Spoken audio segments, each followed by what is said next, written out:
বিসমিল্লাহির রহমানির রহিম। হাকিমপুর মহিলা ডিগ্রি কলেজ কর্তৃক আয়োজিত ভূগোল অনলাইন ক্লাসে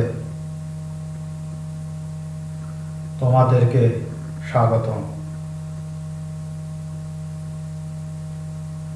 আমি মোহাম্মদ মাহমুদুল হাসান রাজু, প্রভাষক, ভূগোল বিভাগ, হাকিমপুর মহিলা কলেজ, বাংলাহিলি, দিনাজপুর।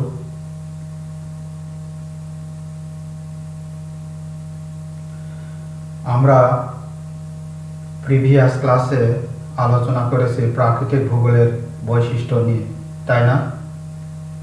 আজকে আমরা পরে টপিকস নিয়ে আলোচনা করব। পরের টপিকটি হচ্ছে প্রাকৃতিক ভূগোলের বিষয়বস্তু ও উপাদান।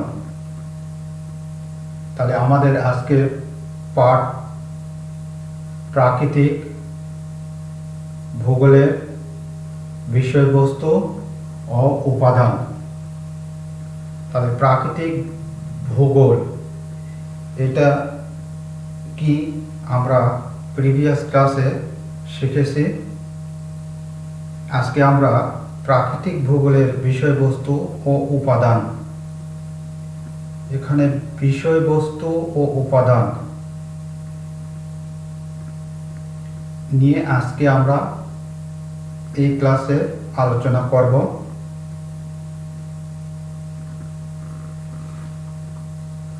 তাহলে আজকে শিখন ফলটা কি হচ্ছে? প্রাকৃতিক ভূগোলের বিষয়বস্তু ও উপাদান। প্রাকৃতিক বস্তুর বিষয়বস্তু ও উপাদান ব্যাপক। আমরা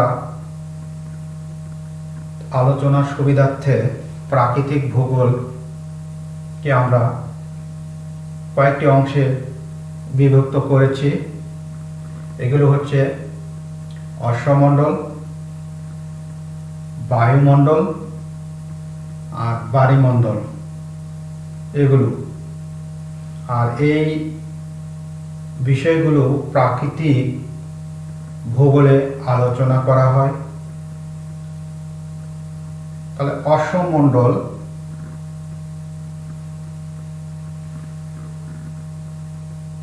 এটি প্রাকৃতিক ভূগোলের বিষয়বস্তু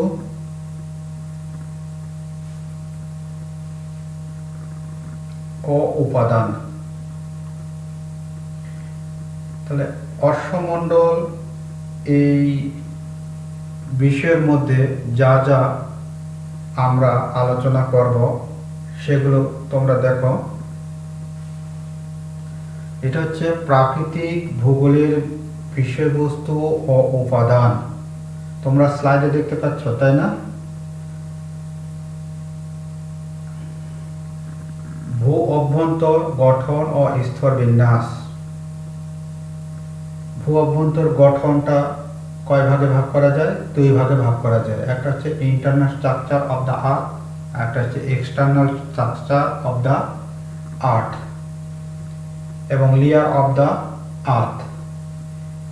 এই লেয়ার অফ দ্য আর্থগুলো দেখো তোমরা, ক্রাস্ট, ভূত্বক, ম্যান্টল, গুরুমণ্ডল এবং কোর, এটা কেন্দ্রমণ্ডল। এই তিনটি লেয়ারে ভাগ করা হয়। এগুলো আমরা বিস্তারিতভাবে পরবর্তী ক্লাসে তোমাদের সঙ্গে আলোচনা করব। তাহলে প্রাকৃতিক ভূগোলের বিষয়বস্তুর মধ্যে আমরা খনিজ ও শিলার গঠন ও বৈশিষ্ট্য ও শ্রেণীবিভাগ নিয়ে আলোচনা করব। এই বিষয়গুলো বিস্তারিতভাবে তোমাদেরকে পরবর্তী ক্লাসে আমরা আলোচনা করব। এইটি দেখো স্লাইডে তোমরা দেখতে পাচ্ছ ইমেজগুলো দেওয়ার কারণ হচ্ছে তোমরা যেন সহজে প্রাকৃতিক ভূগোলের বিষয়বস্তু ও উপাদান সম্পর্কে পরিষ্কারভাবে ধারণা নিতে পারো। তাহলে প্রাকৃতিক ভূগোলের বিষয়বস্তু উপাদান দেখো, খনিজ ও শিলার গঠন, বৈশিষ্ট্য ও শ্রেণীবিভাগ। দেখছো স্লাইডে? হ্যাঁ, রক্স মানে শিলা, মিনারেল খনিজ। দেখো এগুলোর বৈশিষ্ট্য আমরা জানব এবং শ্রেণী বিভাগগুলো আমরা জানব। পরবর্তী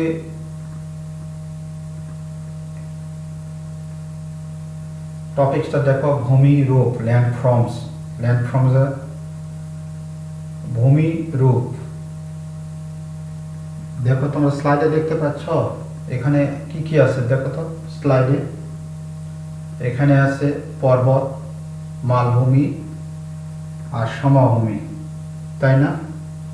এগুলো হচ্ছে ভূমি রূপ। এগুলো পরবর্তী অধ্যায় এগুলো আছে, এগুলো শুধু তোমরা আজকে টপিকসগুলো দেখে নাও।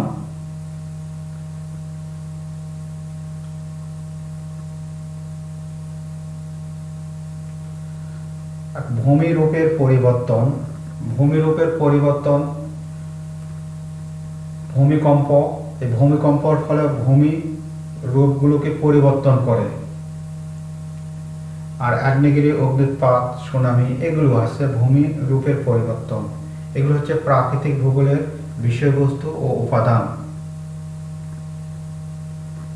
বিচূর্ণীভবন ও অগ্নিভবন মানে শিলা রাশিগুলো যখন চূর্ণ বিচূর্ণ হবে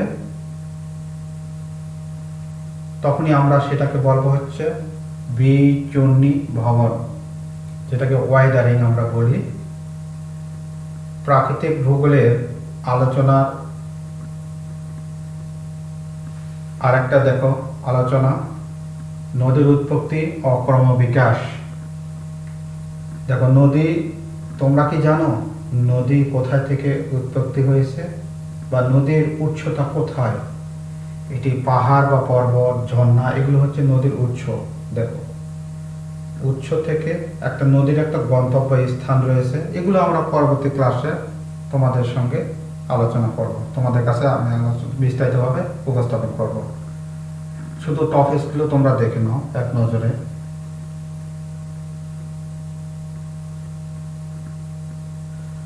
নদীর ক্ষয়জাত ও সঞ্চয়জাত।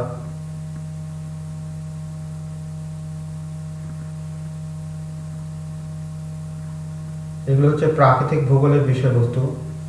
আমরা প্রাকৃতিক ভূগোলের অশ্বমণ্ডলগুলো জানলাম এবং এখন আমরা বায়ুমণ্ডল সম্বন্ধে জানব। বায়ুমণ্ডল প্রাকৃতিক ভূগোলের আলোচনার বিষয়বস্তু। এখন বায়ুমণ্ডল, অ্যাটমসফিয়ার, আমরা একটা বায়ু সাগরে বসবাস করছি, তাই না?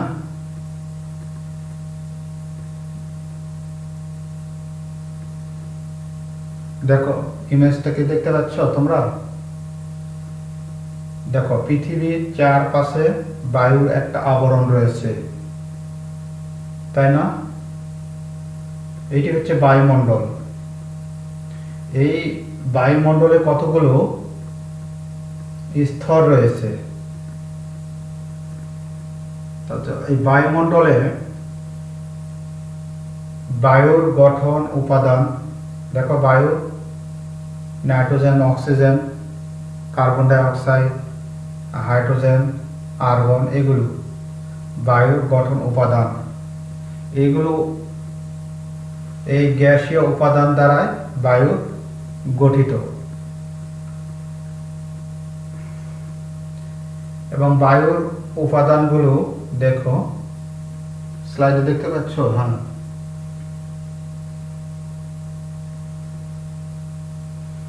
বায়ুর উপাদান। সবচেয়ে বায়ুর কোন গ্যাসের পরিমাণ বেশি? স্লাইডে তোমরা দেখতে পাচ্ছ কি কোন গ্যাস বলতো? হ্যাঁ, নাইট্রোজেন, তারপর অক্সিজেন। এই দুইটা গ্যাসের পরিমাণ সবচেয়ে বেশি বায়ুমণ্ডলে। সবচেয়ে বেশি কি? নাইট্রোজেন। বায়ুর ধর্ম। বায়ু কিন্তু এলোমেলোভাবে চলে না, বায়ুর একটা নির্দিষ্ট ধর্ম রয়েছে। বায়ু সাধারণত উচ্চচাপ অঞ্চল থেকে নিম্নচাপ অঞ্চলের দিকে প্রবাহিত হয়। এগুলো আমরা বিস্তারিত পরবর্তী ক্লাসে আলোচনা করব। এগুলো প্রাকৃতিক ভূগোলের আলোচনার বিষয়বস্তু ও উপাদান।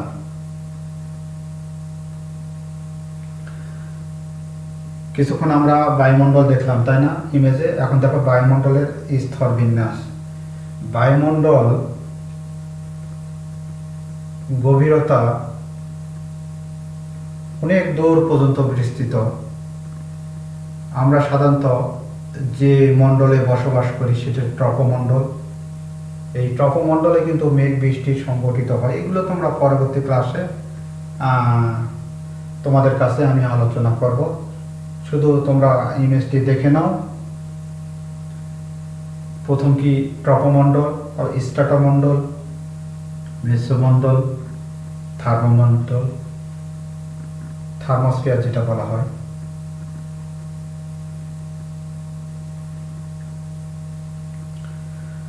জলবায়ু নিয়ামক, এটিও বায়ুমণ্ডলের আলোচনার বিষয়বস্তু। জল বায়ু, যে বায়ুর যাবতীয় যে কার্যাবলী সেটি হচ্ছে জলবায়ু মধ্যে অন্তর্ভুক্ত।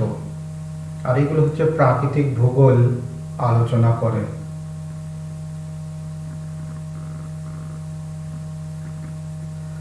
জলবায়ু অঞ্চল আমরা আলোচনা করব। কোপেনের জলবায়ু অঞ্চল, এগুলো প্রাকৃতিক ভূগোল আলোচনা করে। এখন এতক্ষণ আমরা কি দেখলাম? বায়ুমণ্ডল। এখন আসি বায়ুমণ্ডল। বায়ুমণ্ডলও প্রাকৃতিক ভূগোলের বিষয়বস্তুর একটা গুরুত্বপূর্ণ অংশ। বায়ুমণ্ডল, বাড়ি শব্দের অর্থ কি তোমরা জানো? বাড়ি তো দুই ধরনের আছে, একটা হচ্ছে বসবাসের জন্য বাড়ি, আর একটা এই বাড়ি। দেখো, বাড়ি শব্দের অর্থ হচ্ছে পানি, পানি মণ্ডল। তোমরা তো নিশ্চয়ই জানো, তাই না? পৃথিবীতে জলভাগ 3 ভাগই হচ্ছে জল, 1 ভাগই হলো স্থল। তাহলে জল পরিমাণটা একটু বেশি, তাই না?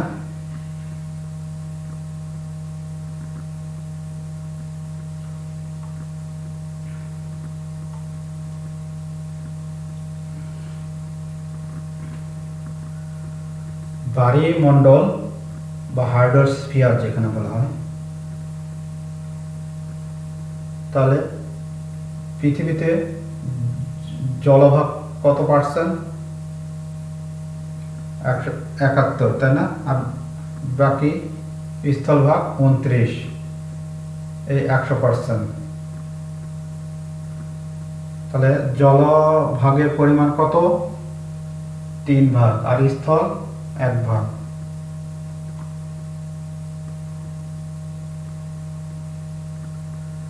প্রাকৃতিক ভূগোলে আলোচনার একটা গুরুত্বপূর্ণ অংশ যেটি বায়ুমণ্ডলে আলোচনা করা হয় সেটি হচ্ছে সাগর।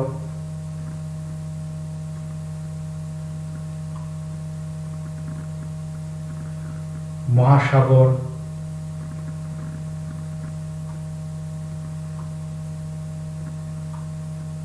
উপসাগর। তোমরা কি জানো বাংলাদেশে একটি উপসাগর রয়েছে?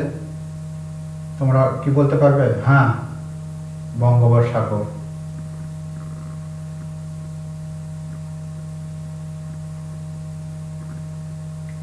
সাগর, মহাসাগর, উপসাগর, এগুলোকে নিয়েই বায়ুমণ্ডল গঠিত। এবং মহীসোপান এবং মহীঢাল। মহীসোপান, দেখো স্লাইডে মহীসোপান এবং মহীঢালের চিত্র দেখো। তাহলে মহীসোপান কোনটি? দেখো, মহীসোপান দেখছো, মহীসোপান 1 নম্বর অংশটি মহীসোপান। তাহলে মহীঢাল আর গভীর সমুদ্র সমভূমি স্লাইডে তোমরা দেখতে পাচ্ছ, তাই না? আর শৈলশিরা রয়েছে। আর সমুদ্র খাত, তোমরা কি জানো সবচেয়ে গভীরতম খাত কোনটি? মারিয়ানা ট্রেঞ্চ, যেটি প্রশান্ত মহাসাগরে অবস্থিত।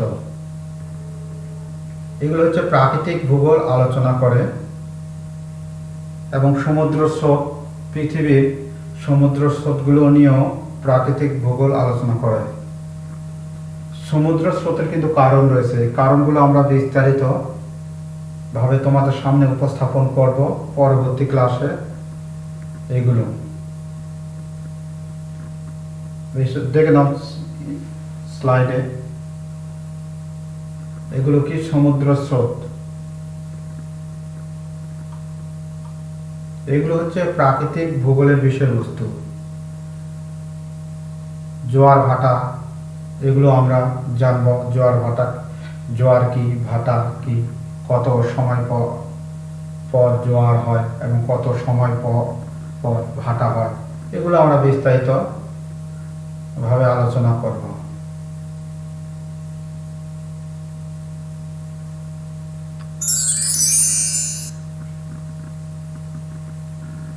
No more today. আজকে সবাইকে আজকের ক্লাস দেখার জন্য